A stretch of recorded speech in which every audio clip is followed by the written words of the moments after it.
Welcome. We are going to see the last class from this tetrapoda, that is class Mammalia. In Marathi it is called as a सस्तन प्राणी. मराठीमध्ये त्याला सस्तन प्राणी असं म्हटलं जातं. That group Mammalia, you well known about this group because human being is one of the example of this class Mammalia. माणूस हा एक या क्लासच एक्झाम्पल आहे आणि all the characteristics of human beings are well known to you and therefore this class is very simple to remember. The characteristic features of this class are very simple to remember because all these characteristics are present in ourselves. आपल्यामध्ये ती characteristics आहेत त्यामुळे easily तुम्ही ते understand करू शकाल. So here the class Mammalia, it is belonging from this tetrapoda, and mammy means breast. The organisms having breast for nourishing their children or for nourishing their young ones are included in this class Mammalia. Breasts are present or mammary glands are present. It is the typical salient feature of this class Mammalia. So here the number of examples you well known that मराठीमध्ये वटवाघूळ आपण त्याला म्हणतो. त्यानंतर Rattus, that is called as a rat. Then Macaca, that is monkey. Camelus, camel. Whale fish, ज्याला मराठीत देवमासा आपण म्हणतो, whale fish. Human being. Then Canis, commonly called as a dog. Felis, that is cat. Elephant. Equus, that is called as a horse. And pteropus, that is flying fox. So these are well known examples. You already seen these organisms around you. That is ज्यामध्ये donkey येतं, horse येतो, त्यानंतर monkey आहे, dog आहे, cat आहे, tiger, चिता, elephant, camel, giraffe, zebra, elephant. All well known examples you already know from this class. So here the typical salient feature of this class is mammary glands are present for the nourishment of their young ones. बाळांना वाढवण्यासाठी, बाळांना nourishment देण्यासाठी, त्यांची भूक भागवण्यासाठी memory ग्लँडमधून milk secret केलं जातं. हे टिपिकल कॅरेक्टरिस्टिक फीचर या फायलमचं आहे. Next here these are omnipresent. As we have seen this characteristic from phylum Arthropoda. Arthropoda phylum is showing the omnipresent appearance, means the organisms belonging from Arthropoda are present everywhere. Such a way the class Mammalia is also showing the omnipresent nature, means present everywhere. म्हणजे यातले organism जमिनीवर असतात, जमिनीच्या खाली असतात, झाडावर असतात, अवकाशात असतात, पाण्यामध्ये असतात, अशा सर्व ठिकाणी यातले ऑर्गॅनिझम बघायला मिळतात, म्हणून त्याला ओमनी प्रेझेंट म्हटलेलं आहे. So here mostly terrestrial organisms are present. In that example lion, tiger, dog, man, cat which are present on the terrestrial habitat. जमिनीवरती राहणाऱ्या प्राण्यांच्यामध्ये हे एक्झाम्पल आपल्याला सांगता येतील. Then some are aquatic. Some mammalian organisms are present in water. These are called as the aquatic mammals. Here example sea lion, common seal, dolphin, walrus, whale. हे खूप सारे एक्झाम्पल्स आहेत की जे आपल्याला पाण्यामध्ये असलेले बघायला मिळतात. They are belonging to Mammalia group. Sea lion, common seal, dolphin, walrus, whale fish etcetera. Few are aerial. Some are showing aerial mode of life, means they are present in air, and here example is bat. वटवाघूळचं example आपल्याला इथे सांगता येईल. Then few are arboreal. Some are arboreal. Arboreal means they are living on trees. झाडावरती राहणारे जे आहेत त्याला अर्बोरियल म्हटलं जातं. स्पॅरल अँड मंकीज, खारुताई आणि माकड, हे ऑर्गॅनिझम आपल्याला इथं अर्बोरियल ॲडॅप्टेशन किंवा अर्बोरियल लाईफ सायकल दाखवणारे असे ऑर्गॅनिझम्स आहेत. So here some are terrestrial, some are aquatic, some are aerial, and some are arboreal. All these organisms are included in this class Mammalia, and therefore they are known as omnipresent nature. Okay. Now most of them are herbivorous. The mode of nutrition here, most of these organisms are herbivorous, means they are present on plants.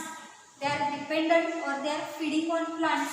few are carnivorous, some are carnivorous, काही मांसाहारी आहेत and few are here omnivorous म्हणलेलं आहे बघा. 3 terms आहेत, herbivores, carnivorous and omnivorous. Herbivores शाकाहारी प्राणी आपण म्हणणार आहे, झाडपाला गवत खाणारे. कार्निवोरस मांसाहारी प्राणी त्याला म्हणलं जातं. आणि ओमनिवोरस जो शब्द आहे तो ओमनिवोरस म्हणजे they are feeding both on plants and as well as flesh of animal. म्हणजे झाडपाला पण खाणारे आहेत आणि प्लस काही मांस खाणारे पण आहेत. त्याच्यामध्ये वेल नोन एक्झाम्पल ह्युमन बिईंग आहे. आपण स्वतः माणूस प्राणी जो आहे तो माणूस काय करतो, झाडपाला गवत जे असेल म्हणजे भाज्या वगैरे आपण खातो, फळं वगैरे, आणि त्याचबरोबर मांस म्हणजे मटण, मासे हे सुद्धा खाल्लं जातं माणसांकडून. तर असे काही ऑर्गॅनिझम जे आहेत ते ओमनिवोरस आपल्याला सांगता येतील. काही ऑर्गॅनिझम कार्निवोरस आहेत आणि mostly the organisms are herbivorous. These are the some characteristic features. Here are the examples from this class. So this is duck-billed platypus. duck-billed platypus हा एक ऑर्गॅनिझम आहे. लॉयन आपल्याला माहिती आहे, बियर आहे, अस्वल आपण त्याला म्हणतो. कॅट मांजर आहे, गोट ज्याला आपण कोल्हा म्हणू शकतो, हा कुत्रा आहे. हायना नावाचा ऑर्गॅनिझम आहे. ब्राऊन बियर आहे. अस्वलाचे अनेक प्रकार आपल्याला बघायला मिळतात. त्यानंतर आहे कांगारू, स्वॅरल, खारुताई आपण त्याला म्हणतो, हा मनीस आहे. त्यानंतर रॅट आहे, टायगर आहे, टेरोपस ज्याला बॅट असं म्हटलं जातं. त्यानंतर चित्ता आहे. हे ॲक्वॅटिक मॅमल्स आहेत बघा, वॉलरस, डॉल्फिन, कॉमन सील आणि sea lion. These 4 are aquatic mammals. The mongoose, it is also included in class Mammalia. So these are the some examples. Some are found in water, some are found on tree, some are found on land, and some are found in air. All these examples we have just seen. Now the other characteristic features here. The next characteristic feature, as we have seen in the class, aves. Aves, the organisms, that is the birds, are showing warm blood, and these are called as a homeothermic animals. Such a way, here the class Mammalia are also known as a homeothermic animals. That means warm-blooded animals means their body temperature remains constant. Body temperature does not change according to the surrounding temperature. Those organisms are called as a warm-blooded organisms, or these are called as a homeothermic animals. म्हणजे शरीराचं तापमान कोणत्याही परिस्थितीमध्ये बदलत नाही, ते constant राहतं. जसं आपण आपल्या शरीराचं बघतो की आपलं टेम्परेचर, बॉडीचं टेम्परेचर हे कॉन्स्टंट असतं, चेंज होत नाही. बाहेर थंडी पडल्यानंतर टेम्परेचर 10 झालं म्हणून आपल्या बॉडीचं 10 होत नाही, किंवा उन्हाळ्यामध्ये टेम्परेचर 40 डिग्री झालं म्हणून आपल्या बॉडीचं 40 डिग्री होत नाही. Body temperature remains constant. Such case it is called as a warm blooded or homeothermic condition. Class Aves and class Mammalia, these both classes are showing homeothermic condition, that is warm blooded. And before that we have completed the superclass Pisces, Amphibia and Reptilia. These 3 are showing poikilothermic condition, that is cold blooded animals. The difference between these two you have to remember. Okay, now next characteristic here, locomotion by limbs. हात पाय आहेत, त्याच्याच पायाच्या सहाय्याने movement केली जाते, locomotion केलं जातं. Limbs are used for walking, running, swimming and climbing. So in different organisms these limbs are used for different purposes. In some it is used for walking, in some it is used for running or swimming or climbing. झाडावर चढण्यासाठी, पाण्यामध्ये पोहण्यासाठी, पळण्यासाठी, चालण्यासाठी ह्या लिंबचा वापर केला जातो. Then typical characteristic feature here is the skin is a glandular, having sweat glands and sebaceous glands, and unique in the possessing hair. Skin ही ग्लँड्युलर आहे, स्किनवरती ग्लँड्स आहेत. त्या ग्लँड्स कोणत्या कोणत्या असतात तर स्वेट ग्लँड्स असतात, सिबेसियस ग्लँड्स असतात. स्वेट ग्लँड याच्यामधून स्वेट सिक्रेट केला जातो, घाम आपल्या शरीरामधून बाहेर पडत असतो. तो घाम सिक्रेट करणाऱ्या ग्लँड्स आहेत त्याला स्वेट ग्लँड म्हटलं जातं. सिबेसियस ग्लँड म्हणजे उन्हाळ्यामध्ये पर्टिक्युलरली आपल्या हाताच्या तळव्यांना किंवा चेहऱ्यावरती ऑइल सिक्रेट झाल्यासारखं आपल्याला जाणवतं, ते ऑइल सिक्रेट करणाऱ्या ग्लँड्स म्हणजे sebaceous gland. Both these glands are present in our skin, and therefore skin is called as a glandular. And another typical characteristic feature here, the skin is showing presence of hairs. All the organisms belonging to class Mammalia are showing presence of hairs. अंगावरती केस असतात, फक्त याच क्लासमधल्या ऑर्गॅनिझममध्ये आपल्याला अंगावरती केस बघायला मिळतात, त्यामुळे हे टिपिकल कॅरेक्टरिस्टिक फीचर आहे. Then mammary glands are modified sweat glands. आपल्या बॉडीवरती स्वेट ग्लँड्स असतात आणि त्यातल्याच 2 स्वेट ग्लँडचं मॉडिफिकेशन हे मॅमरी ग्लँडमध्ये झालेलं आहे. चेस्ट रिजनमध्ये, छातीच्या रिजनमध्ये 2 मॅमरी ग्लँडची डेव्हलपमेंट झालेली आपल्याला बघायला मिळते. फिमेलमध्ये त्या वेल डेव्हलप्ड असतात, मेलमध्ये नॉन डेव्हलप्ड असतात, परंतु ते तयार झालेले असतात. Okay, so this mammary glands are sweat glands. Okay, now exoskeleton is in the form of hair, fur, nail or hooves, etc. In number of form, the exoskeleton is present. Hair form केसाच्या स्वरूपामध्ये असू शकतं. Then fur, जसं मेंढीच्या बॉडीवरती लोकर असते, ship म्हणजे मेंढी, मेंढीच्या बॉडीवरती लोकर तयार होते, फर आपण त्याला म्हणतो. नेल्स, नखं जे आहेत आपल्या हाताची ती सुद्धा एक्झोस्केलेटनमध्ये येतील. त्यानंतर हूज, ज्याला खूर असं म्हटलं जातं. गाई म्हैशी किंवा गाय म्हैस घोडा वगैरे आपण जे बघतो त्यांचे जे पाय असतात त्या पायावरती आपल्याला हूज असे बघायला मिळतात, त्याला खूर असं म्हटलं जातं. अशा वेगवेगळ्या फॉर्ममध्ये, in the form of hair or nail or fur or hooves, the exoskeleton is present. ते body division, body is divided into head, neck, trunk and tail, just like Aves. एव्जमध्ये आपण बघितलेलं होतं हेड, नेक, ट्रंक आणि tail. एव्जमध्ये, मॅमेलियामध्ये same body divisions आहेत. त्याच्या अगोदर रेप्टिलिया आपण बघितला, रेप्टिलियामध्ये पण हेड, नेक, बॉडी आणि टेल, बॉडी किंवा ट्रंक आणि टेल आपण त्याला म्हणूया, ही आपल्याला डिव्हिजन्स बघायला मिळतील. ॲम्फिबियामध्ये मात्र आपल्याला फक्त हेड, ट्रंक आणि टेल, नेक तिथे ॲबसेंट असते. असं कंपॅरेटिव्हली आपल्याला ही कॅरेक्टरिस्टिक्स काय करायचे लक्षात ठेवायचे आहेत एक्झामच्या दृष्टीने, की ॲम्फिबियामध्ये काय नाही, त्याच्यामध्ये काय आहे, असे वेगवेगळ्या क्लासेसचे कंपॅरेटिव्हली कॅरेक्टरिस्टिक्स स्टडी करायचे आहेत. So these are the body divisions. Now next characteristic here, body cavity is divided into 2 parts as thoracic cavity and abdominal cavity by diaphragm. Presence of diaphragm is a typical distinguishing characteristic feature of this class Mammalia. Diaphragm मराठीमध्ये त्याला पडदा असं आपण म्हणू शकतो. आपल्या बॉडीचे 2 भाग पडतात, वरचा जो भाग आहे छातीचा आणि खालचा जो भाग आहे तो पोटाचा. छातीचा भाग आणि पोटाचा भाग वेगळा होण्यासाठी मध्ये एक पडद्यासारखं स्ट्रक्चर असतं, त्या पडद्यासारख्या स्ट्रक्चरला डायफ्रॅगम असं म्हणलं जातं. आणि ह्या डायफ्रॅगममुळं बॉडी कॅव्हिटी जी आहे, शरीरामधली जी पोकळी आहे त्याचे 2 भागामध्ये डिव्हिजन झालेले असते. वरचं जे असतं त्याला थोरॅसिक कॅव्हिटी म्हणलं जातं, खालचं जे असतं त्याला ॲबडॉमिनल कॅव्हिटी म्हणलं जातं. Only the class Mammalia is showing presence of diaphragm and the body cavity is divided into 2 parts, thoracic cavity and abdominal cavity.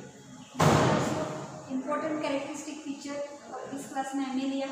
Now next characteristic feature here, presence of external ear. Presence of external ear, it is called as ear pinna. हे जे कान दिसतात आपल्याला हे external year म्हटलं जातं. हे external year फक्त आणि फक्त मॅमेलियामध्ये प्रेझेंट असतं, त्यामुळं presence of external ear that is pinnae. Single असेल तर पिन्ना म्हणायचं, दोन्हीचा उल्लेख आपण करणार असतो तर त्याला पिन्नी म्हणलं जातं. Okay, so only class Mammalia is showing presence of external ear. This is the typical characteristic feature. Now next, teeth are of different types, means 4 types of the teeth are there. Heterodont condition म्हटलं जातं त्याला. Incisor, canines, premolar आणि molar. आपल्यामध्ये माणसांच्या मध्ये सुद्धा आपण बघतो की 4 प्रकारचे दात असतात. 4 प्रकारचे आहेत म्हणून त्याला हेटेरोडोंट असं म्हटलं जातं. हेटेरो म्हणजे डिफरंट, डोंट म्हणजे दात. दाताचे 4 प्रकार आहेत. पट्टाशीचे दात ज्याला इन्सिजर्स असं म्हटलं जातं, त्यानंतर सुळे दात ज्याला कॅनाइन्स असं म्हटलं जातं, प्रीमोलार्स उपदाढा आपण त्याला म्हणतो आणि मोलार्स दाढा असं म्हटलं जातं. समोरचे जे दात असतात त्याला इन्सिजर असं म्हटलं जातं. इन्सिजरच्या शेजारी कॅनाइन्स असतात, त्याच्या आतमध्ये उपदाढा आणि सगळ्यात पाठीमध्ये दाढा असतात. अशा 4 प्रकारचे दात ह्या ऑर्गॅनिझमच्या बॉडीमध्ये प्रेझेंट असतात आणि म्हणून इथं म्हटलेलं आहे की different types of teeth are present heterodont condition. Okay, now next circulatory system closed type आहे. हार्ट व्हेंट्रल आहे and it is perfectly 4 chambered with 2 auricles and 2 ventricles. This is typical characteristic feature. And here RBCs are biconcave and non-nucleated except camel in which RBCs are nucleated and double circulation is present. बघा circulatory सिस्टीमच्या बाबतीमध्ये काय काय characteristics आहेत. Closed circulatory system present असते. Heart is present on ventral surface. Heart is perfectly 4 chambered, 2 auricles, 2 ventricles. Double circulation is present means blood flows through heart twice. हृदयामधून 2 वेळा रक्ताचा सप्लाय होत असतो म्हणून त्याला डबल सर्क्युलेशन म्हणलेलं आहे. आणि RBCचा शेप जो आहे पर्टिक्युलरली मॅमेलियनमध्ये तो बाय कॉन्केव्ह शेप आपल्याला बघायला मिळतो. हा म्हणजे बाय कॉन्व्हेक्स झाला. हा कर्व इकडं आहे, हा कर्व इकडं आहे. बाय कॉन्केव्ह म्हणजे उलटं, इकडून आत गेलेलं असतं आणि त्याच पद्धतीने इकडून आत गेलेलं असतं, असा शेप आहे बाय कॉन्केव्ह. डिटेल्स RBCच्या बाबतीमध्ये आपण सर्क्युलेशन चॅप्टरमध्ये 12वीला बघणार आहे. पर्टिक्युलरली शेप काय असतो RBCचा तो डिटेलमध्ये आपण त्या चॅप्टरमध्ये बघणार आहे. आता फक्त एवढंच लक्षात ठेवायचं की RBCs are biconcave and non nucleated. Mammalian RBCs are without nucleus. This is also typical characteristic feature of this class Mammalia. Mammalian RBCs are not showing presence of nucleus. त्या सेलमध्ये केंद्रक नसतो, न्यूक्लियस नसतो म्हणून त्याला काय म्हणलेलं आहे, नॉन न्यूक्लिएटेड म्हणलेलं आहे. एक्सेप्शन आहे, कॅमलमध्ये मात्र न्यूक्लिएटेड RBCs असतात. एक एक्सेप्शन लक्षात ठेवायचं आहे. डबल सर्क्युलेशन बघितलं आपण. त्यानंतर respiration is by lungs. All the organisms of this class Mammalia are showing respiratory organ as lungs. Okay, now next here the brain, nervous system. Brain is highly developed in these organisms and in class Mammalia the human beings are showing mostly developed brain. Class मॅमेलियामध्ये सर्वच ऑर्गॅनिझममध्ये ब्रेनची वेल development झालेली असते आणि त्यातल्या त्यात माणसाचा जो ब्रेन आहे तो अतिशय वेल डेव्हलप्ड आपल्याला बघायला मिळतो. And here the brain shows part cerebrum and this cerebrum is showing a transverse band called corpus callosum. The optic lobes are better developed than the olfactory lobes. जसं क्लास एव्समध्ये आपण बघितलं पक्ष्यांच्या मध्ये ऑप्टिक लोबची डेव्हलपमेंट झालेली असते ऑल्फॅक्टरी लोबपेक्षा जास्त. तसंच मॅमेलियामध्ये सुद्धा ऑप्टिक लोब्स जे व्हिजनसाठी आपल्या डोळ्यांसाठी रिस्पॉन्सिबल आहे, डोळ्याची जी दृष्टी आहे आपली त्याच्यासाठी रिस्पॉन्सिबल असणारे हे लोब्स आहेत ऑप्टिक लोब, हे बेटर डेव्हलप्ड असतात than the olfactory lobe. Olfactory lobes which are responsible for sense of smell. Optic lobe responsible for vision from eyes.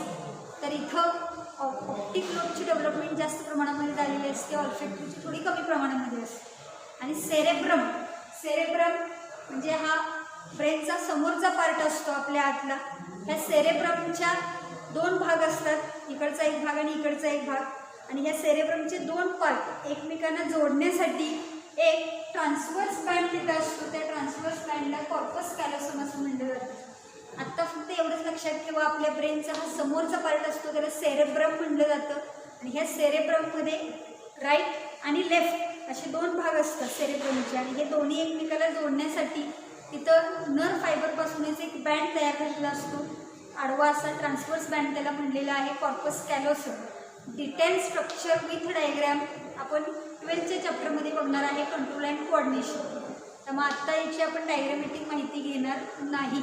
अख्खा ह्युमन ब्रेन जो आहे किंवा ह्युमन नर्वस सिस्टीम जी आहे ती इन डिटेल आपल्याला 12थला study करायची आहे. त्यावेळेला सगळे शब्द, सेरेब्रम म्हणजे काय, कॉर्पस कॅलोसम म्हणजे काय, ऑप्टिक लोब कशाला म्हणायचं, ऑल्फॅक्टरी लोब कशाला म्हणायचं, ते कुठं असतात आपल्या ब्रेनमध्ये, हे सगळे डिटेल्स आपण त्या चॅप्टरमध्ये बघणार आहे.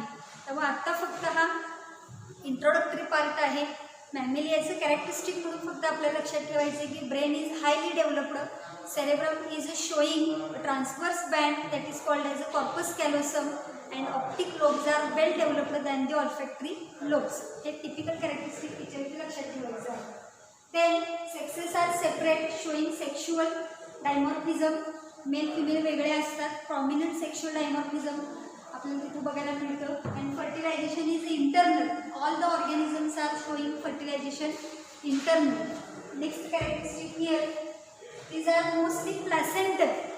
So here placental and viviparous, that is giving birth to young ones. Example, human being, bat, camel, whale, monkey, rat, etc. The organisms belonging to class Mammalia are called as a placental mammals.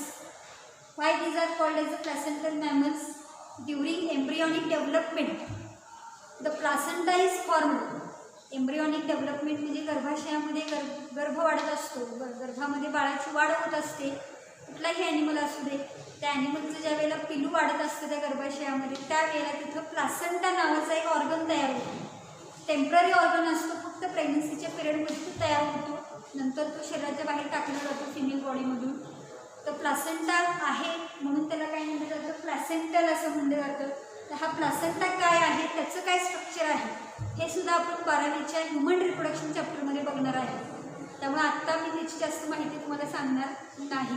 फक्त एवढंच लक्षात ठेवायचं की mammals here the organisms are showing placental condition and viviparous condition. Placental formation of placenta is there during embryonic development and viviparous giving birth to their young ones. But here exception is there. Few mammals are oviparous, means some mammals are laying eggs and from eggs the young ones are produced.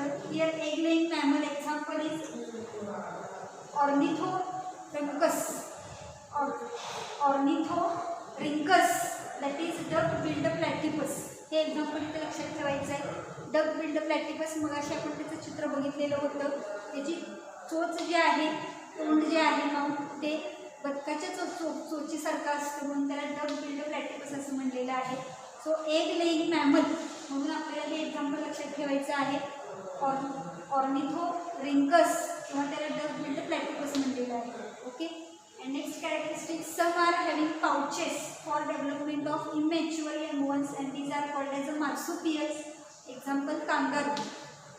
Kangaroo animal सर्वांना माहिती आहे. जी female kangaroo असते त्या female कांगारूच्या पोटाच्या ठिकाणी एक पिशवीसारखं structure असतं, त्याला पाऊच असं म्हणलेलं आहे.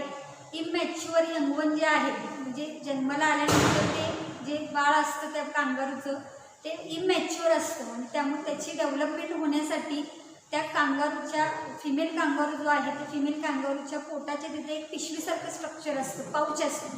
त्या पाऊचमध्ये ते कांगारूचं पिल्लू काय होत असतं, राहत असतं आणि ते मॅच्युअर होईपर्यंत तिथं राहतं आणि मॅच्युअर झाल्यानंतर मग ते त्या पिशवीतून बाहेर इंडिपेंडंट त्याची लाईफ जगायला सुरुवात करतं. आणि अशा पद्धतीने इथं आपल्याला पाऊच असणारे जे मॅमल्स आहेत, pouches for development of immature young ones, such mammals are called as a marsupial mammals किंवा त्याला मार्सुपियल असं म्हणलेलं आहे.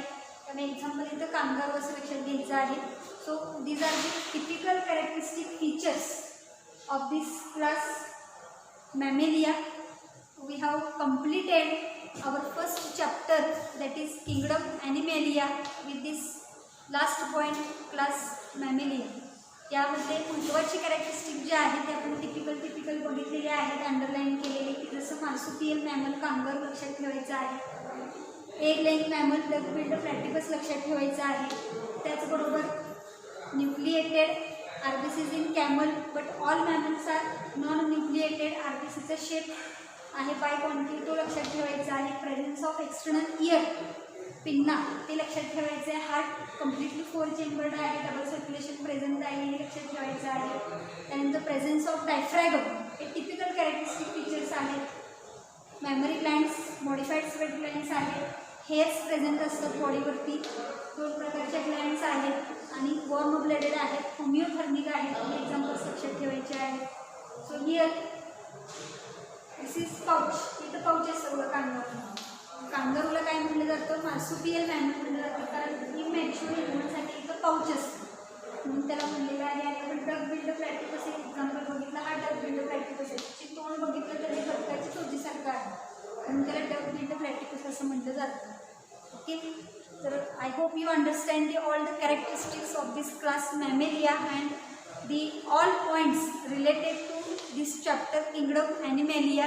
We have seen the total classification of Kingdom Animalia, non-chordata and chordata. In non-chordata 10 phylums we have completed and from chordata here the 2 subdivisions Urochordata and Cephalochordata, and from vertebrata we have completed the 5 classes, that is Superclass Pisces, Amphibia, Reptilia, Aves, Mammalia and Gnathostomata having Cyclostomata class. All these points we have completed and we are finished up here the chapter Kingdom Animalia. In next lecture, I am going to discuss some MCQs from this topic which were asked in the last NEET exams. म्हणजे मागच्या आत्तापर्यंतच्या NEET एक्झाममध्ये जेवढे प्रश्न आले असतील त्या सर्व प्रश्नांचं आपण डिस्कशन नेक्स्ट लेक्चरमध्ये घेणार आहे आणि त्यावेळेला तुम्हाला आयडिया येईल की या टॉपिकवरती नीटमध्ये कसे प्रश्न विचारले जातात. Okay, so will meet in the next lecture for the NEET MCQ discussion. Till then, study hard and thank you.